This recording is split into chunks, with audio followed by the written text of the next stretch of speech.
you said something really, really important in the beginning of the podcast. And you said, the Republicans and the Democrats, it's all the same. I think the Republicans get a really, really bad rap, and it's like the Democrats are all like peace and love and rainbow flags. But some of these Democratic leaders, I think, are more entrenched in the banking system than the average person would understand. We talked a little bit about Elizabeth Warren on the phone before. She is a Harvard professor. Was in banking and credit and finance for 20 years. And she is so against crypto. It's to the point where you're like, are you getting paid? Like it's really insane. And she's a very intelligent woman. She's not, people have this joke, oh, she's like a school teacher. Elizabeth Warren is a very intelligent woman. Mm-hmm. She is a very educated woman. It's, a lot of people make fun of, AOC and oh, she was a bartender. You can't say that about Elizabeth Warren. She worked in finance and was a Republican previously and then switched to the Democratic Party.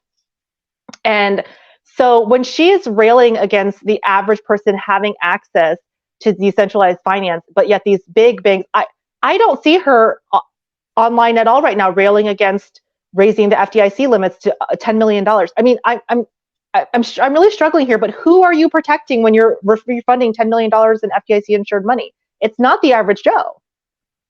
Yeah. And you bring up a great point. Liz Warren is a very sharp woman, so she knows what she's doing.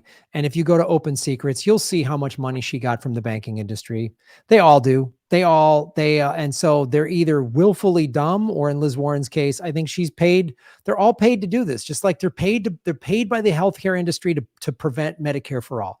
They're paid by the big banks and the financial. It's like we talked about Janet Yellen. She got whatever when we talked about this when she first got appointed. She got paid whatever $2 million to give Jerome speeches. Powell, I think our current Federal Reserve chair, I think his net worth is like $30 million.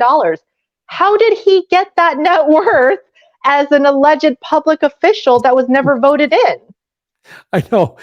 And well, the same thing with Janet, and they all give these talks to these big banking institutions. It's like, I remember when they revealed what Janet Yellen made, and I'm sure this is the same with Jerome Powell.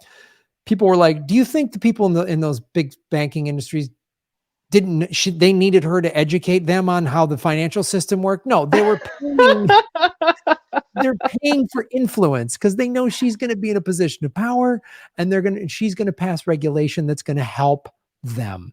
And I'm not mad at Jerome Powell or Janet Yellen because they're doing their thing, but I am mad at Elizabeth Warren and other politicians like that because they're promoting this image of rainbow flags, as you say in your special, right? Skull fucking a puppy, but having rainbow flags and unity and trans rights and all these things, which I do believe in, but they're pushing this image. And then meanwhile, when, behind the scenes, it's like, they're like blowing bankers or whatever. And it's like, it's very, to the average person who isn't that politically astute or politically aware, you're going to vote for those people. You're going to vote them in because you really care about people. And so that's what makes me sad because it's, at least the Republicans, I think, are very transparent of what they're doing. And I'm okay with that. They just come out and say it. We're evil. We hate gays. We love war. We don't give a shit about anybody other than ourselves. Like they just say it.